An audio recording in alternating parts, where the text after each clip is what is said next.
Okay mga buting-team, may gagawin tayo, orbit no? Sira po ang bushing niya at shafting. Nagkagatan po yung dalawang yan, kaya nangyari natunaw ang spacer. Sobrang init.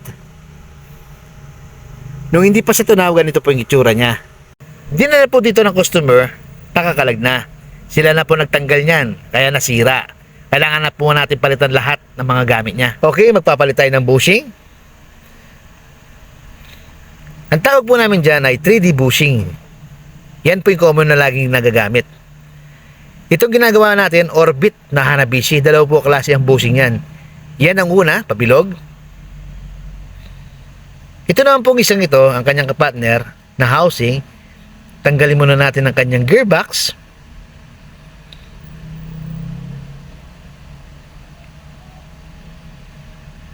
Ayan po ang kanyang bushing. Akala mo bilog siya, no? Pero hindi po. Lagyan muna natin ng screw sa taas. Kuha lang po tayo ng pilip at pukpukin. Ayan na. Natanggal po natin ang kanyang bushing. Pahaba po yan, mabuting-ting. Ang tawag po namin dyan na bushing ay Hana. Hana bushing. Pahaba po siya. Ang paglalagay, ganun din po, mabuting-ting. Isi-shoot lang natin. Tapos gumawa lang po ako ng tool ko na panglagay ng bushing na yan. Ayan. Pupukpukin lang hanggang sa malagay ng maayos. Tapos magpapalit naman po tayo ng shafting.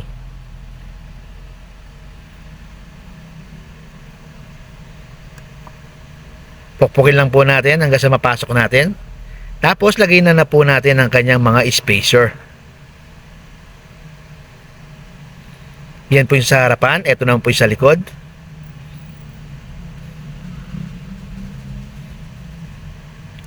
Yang sobrang yan mga buting-ting, ang saktong space niyan, kahit yung pinakamaliit lang po natin ng daliri, yan okay na po yan. Yan po yung sakto. Kapit na natin ang kanyang gearbox mga buting-ting. Kung napansin nyo, may marker na bilog. Yung housing ganun din, may marker na bilog. Ibig sabihin, doon po natin tugma yung dalawang marker na yon. Kasi po yan po yung pinaka-technique sa paggawa po ng orbit. Kapag Hanabishi po ang inyong ginagawa, laging may marker.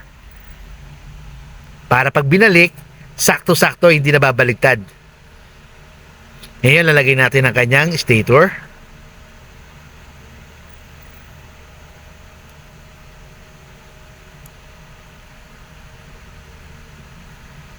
Shoot na natin ang kanyang shafting. Pero tumatama siya, mabuting-ting, no? Kung mapapansin nyo, tumatama yung bilog sa stator. Pag umikot yan, magagasgas ang ating stator. Kaya kailangan po natin itong putulin. Ikakat lang po natin yung pabilog na yan po yung tumatama sa winding, mga buting-ting. Kasi pag hindi po natin pinutol yan, ganito po yung mangyayari. Habang umiikot yan, nagagasgas po ang ating stator at masisira. Sayang, di ba? Kailangan po natin itong putulin. Ito naman po yung marker ng ating housing. Kailangan ipagtapat po natin yung dalawang yan.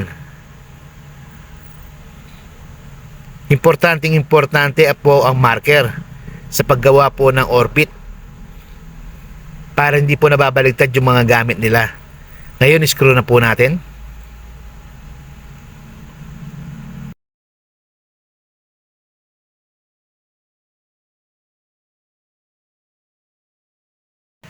Okay, align na natin mga buting-ting.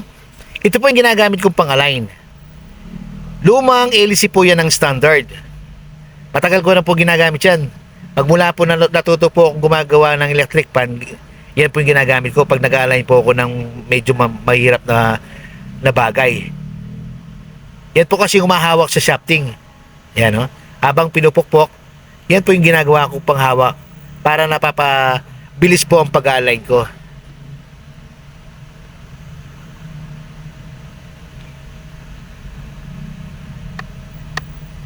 Ay, medyo lumuluwang ng konti.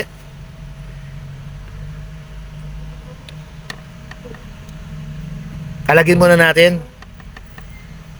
Medyo pansin ko, medyo kulang sa laro. Wala siyang play. Bawasan natin ang kanyang spacer.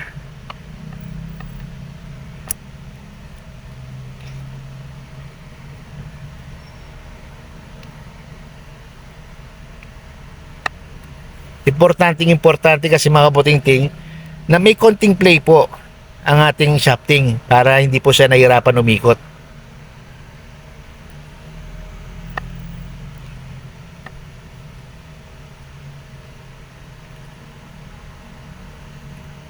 Tatanggalin lang po natin ang kanyang spacer.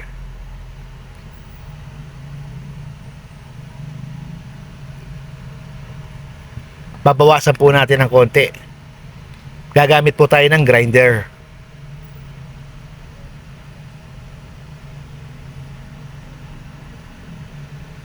Medyo mahaba po ng konti ang ating spacer kaya kailangan po natin bawasan. Ngayon nabawasan na natin, balik na natin mabuting-ting.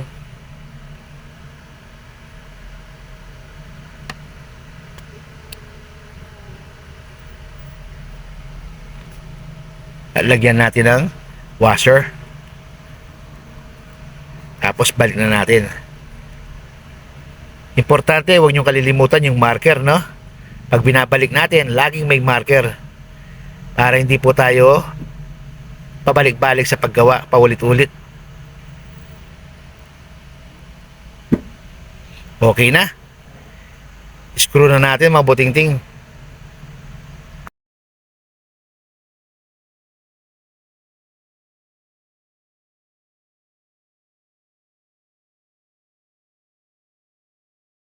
Align po natin uli.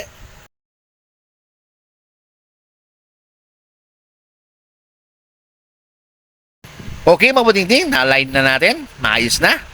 Ngayon mga buting-ting, ito po ay bagong rewind. Ngayon nga lang mga buting-ting, wala po silang bagong rewind na 3-wire. Ang available lang po nila ngayon, yung mga pang dustpan, stand pan. Pero pwede naman po buting-ting, putulin po natin yung kulay white at saka yung kulay black. Yun ang speed 1 at saka speed 2. Kasi sa mga orbit mga buting-ting, speed 3 lang lagi ang ginagamit natin. Yung speed 1 at speed 2 hindi po gumagamit. Ngayon, tape po natin muna sila para hindi po magkaroon ng grounded. Tape natin ang speed 1 at speed 2 at ididikit po natin siya sa wire ng speed 3. Ngayon mga buting-ting, itong pinutol natin na kulay white tsaka kulay black, idudugtong naman po natin sa dalawang yellow. Para humaba po ang wire ng dalawang yellow na yan. Diyan po nakatap ang ating capacitor.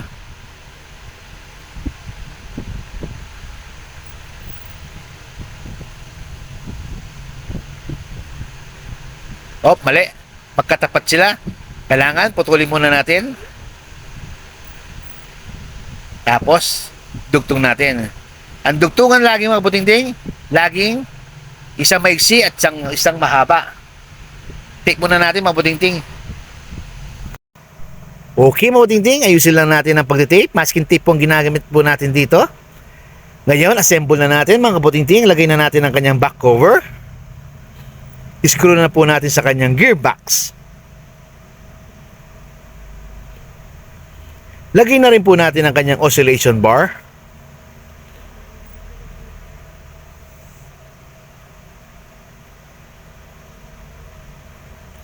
Okay, mabuting-ting, wiring na tayo. Ito po ang ating capacitor. Hanapin po natin yung kulay white tsaka kulay black. Diyan po natin tatap ang ating capacitor. Sa white tsaka sa black. Yan po yung kulay yellow kanilang dalawa, no? Dinugtong lang natin yung white tsaka black. Tapos, tip na natin mga buting-ting.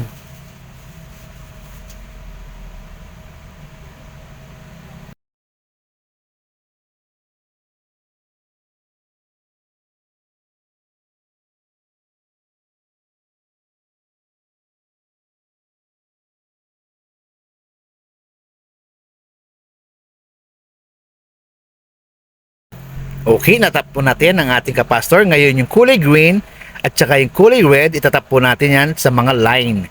Yung isang line, tatap po natin yung kulay red, yan ang speed 3. At saka yung green, tatap din po natin sa line. Yan po ang ating running. Okay mga buting-ting, isang maigsi at saka sa mahaba ang ating dugtungan. Tape po natin. Ang ginagamit ko po rito ay ang masking tape.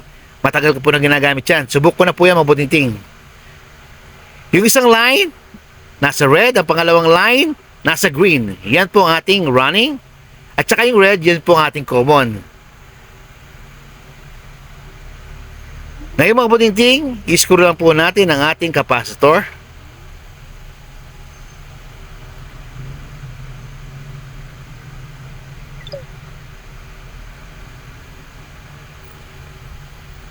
Okay, ayusin lang natin ang mga wire.